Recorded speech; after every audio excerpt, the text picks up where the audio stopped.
All right, guys, welcome back. In our last lecture, we put together our keyword list for our ad group inside of AdWords. The next step is going to be to create some ads. So let's just jump right back in. I'm going to go back into AdWords and look at the ad creation page. Now, with text ads, you don't have a lot of space to make your pitch, unfortunately. Specifically, ads are made up of 4 pieces. 1, headline, and it's 30 characters. And this is the main text they'll see as a clickable link. Headline 2 is also 30 characters and appears alongside headline 1 with a dash between them. Now, description is 80 characters appearing under your URL. And then there's the URL that appears under the headline and above the description.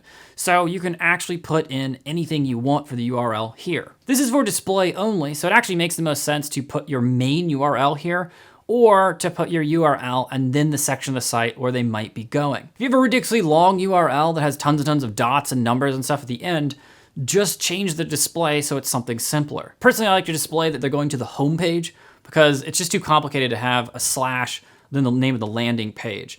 And also, in general, I don't think people like it as much when they see that, oh, I'm not going to the real page, I'm going to like this advertising page. They don't like thinking that, but obviously they convert better when they do it. So you could make it website.com/order or website.com/signup if they're gonna order or sign up for something. But I prefer to just take them to website.com. You can also make it like website.com/newsletters if you're doing newsletters. Whatever you do, just make it simple. And if you decide to go with the slash landing page kind of display link, then just try to make it as accurate as possible. Remember, whatever they read on this ad is the frame of mind that they'll be carrying with them to your ad page. So if you give them the wrong impression, chances are they're probably gonna leave. Okay, so with limited space in these fields, you need to make your ad effective as quickly as possible. So what in general makes for a good ad? So number 1, keep it short. And well, you kind of don't have a choice here, but in general, shorter's better. In other words, just get right to the point of what makes you or your product awesome, but remember, you have multiple fields to make your pitch. For example, you might be trying to get more users for your shopping app that shows lower prices when you scan barcodes in a store.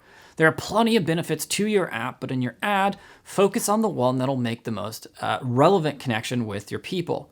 Download Barcoder, save money when you shop. Got an app that, I don't know, tracks fitness activity? Try Track Your Workout, Get Fit. Download Fitness Tracks. Another pro tip is make sure to include one of your keywords in the ad. If you include one of the keywords in the actual text, it will improve your ad's quality score. It's kind of crazy that some ads don't include one of the keywords that they're displaying for, but they just don't really know better, or they're trying to advertise on way too many keywords and just, unfortunately, they didn't customize each one. So include a keyword to give your ad a better chance to be seen, and at the same time, it also helps improve the relevance of your ad for the person seeing it on the page. Either way, higher quality score, which means that you might be bumped up in the slot you are at, or you'll pay quite a bit less for your clicks. Now, if you developed a new kind of chat app for families, I don't know, maybe family chat app is a keyword that you would be targeting. So your ad should probably include those keywords. New family chat app, get For My Fam for iOS. The next tip I'll say is include an offer or price or something worth taking action on. If you're doing a promo, what is the promo price or the deal? Numbers or prices inside ad text can be unexpected and actually help draw the eye. And does it offer something better than your competitors? Well, take advantage of your ad being seen and highlight your price or deal or the specific benefit that beats out the rest. Remember, you're gonna be visually compared to all the other people that are advertising right next to you. For example, let's say something like iPhone 7 price cut, right? $299, order now. Well, that would get the point across with specifics on the price. Or you could say marketing tips email, sign up plus get free templates, okay, to get registrations for your newsletter by promoting the offer of free stuff that they might actually want to use. Either way, you're just sticking out, right? You're saying why you're different. You're saying how they're going to benefit from clicking your ad. The next step I would say is make sure to match it to your goal. If you want to sell something, well, write your ad so the customer knows it's now available for order today or on sale. Even if your product has been available for a while, there's still nothing wrong with saying Kid GPS Pro now available, track your kids anywhere they go. If you're trying to get signups on the other hand, well, then let them know what they can sign up for and that they can sign up now. Including your offer or benefits helps as well. Manage money with big dinero. Sign up with free 30-day trial. The next step is make sure that you match it to your landing page.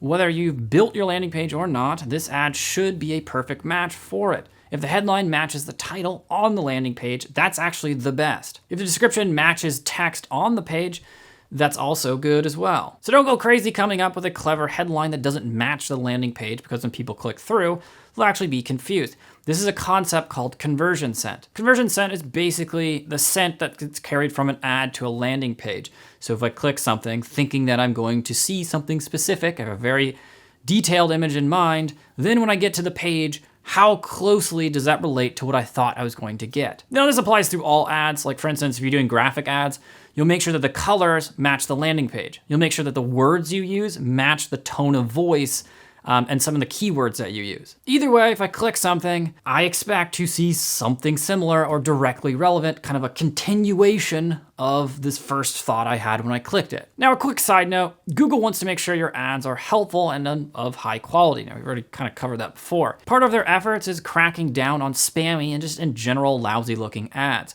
If you add any exclamation points, for instance, Google might actually stop you from submitting. They also don't want you to use numbers like get it for free, right? Where for means for. And you're probably just trying to save space, but they think it looks cheap. Basically, use real words and deliver an ad that's focused on facts and easy to understand. So think of your own goal right now. What are you trying to accomplish with your ad? Again, is it sales, signups, page visits, or is it something else? In the example we've been using through these lectures, our goal has been to increase sales of our smart scooter. So our headlines and description should support that specifically. As you type in the fields for your ad, follow along with the preview on the right. Try toggling between mobile and desktop to see how it looks on both. When you're satisfied, click Save Ad button. Google will show a warning message if there's any punctuation problem or issue with the characters you use. But after that, it'll be up to Google to formally review it, and it takes just generally, I don't know, sometimes it's an hour, a couple hours, sometimes it's a day or two. Very rarely do these get reviewed manually, but sometimes that actually does happen. Now, once you've got your ad set, hit Review Campaign at the bottom, and you'll see the review screen. Well, it shows you the numbers for daily estimates and your budget. Now, at a glance, you can also see the ad group and keyword list along with any of the ads you created. To make any changes, hit the back button, but otherwise hit Save and Finish. If you're not ready completely yet, well, hit Finish and pause campaign. For example, if you have a landing page to complete before this thing goes live, then just hit pause and don't actually publish it. Okay, so at this point, you just have to wait for Google's approval.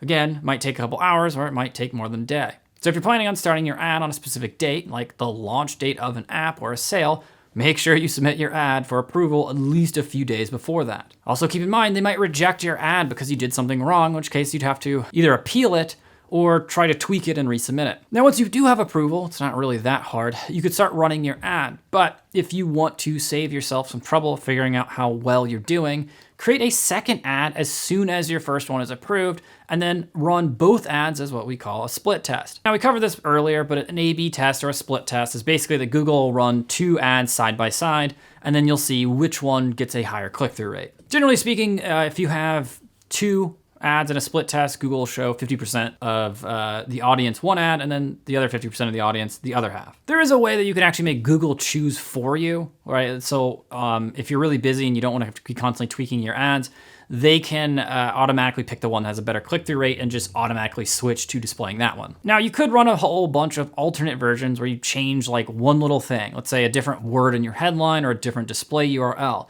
My advice in general to get results, the quickest way is just to change everything, both the headlines, the display URL, and then the description. Make them as different as possible, but keep your final URL, that's the URL for your landing page, the exact same. So try that. Try coming up with one idea for an ad, and then an entirely different idea for an ad, but keep the URL the same. Then what'll happen is the best one will determine which one has the best text, and then what you can do from there is start whittling it down. And that's generally the process of this. You generally do broad scope at first, where the ads are nothing alike at all. And then once you figure out which angle or which topic or which kind of strategy is working the best, you take that one And then you start running smaller variations of tests. Then you swap out the headline, but nothing else.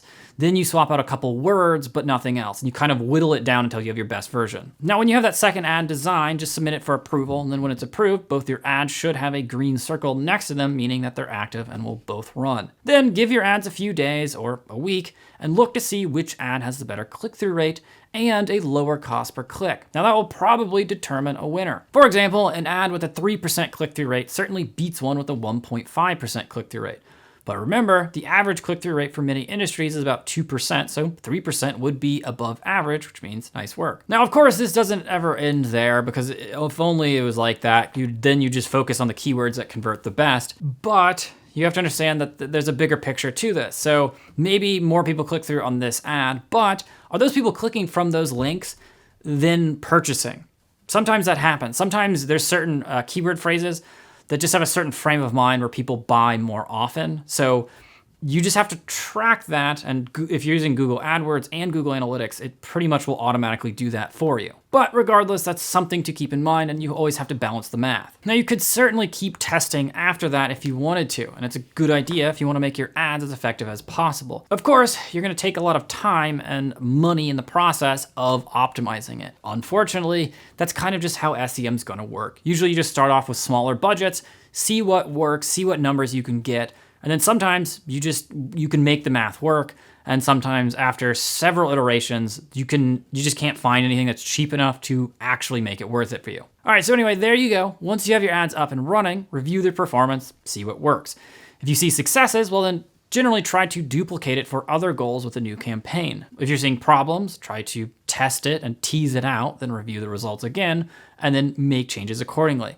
And of course, keep an eye on your budget. Now that's it. Thank you for watching. I'll see you in the next lecture.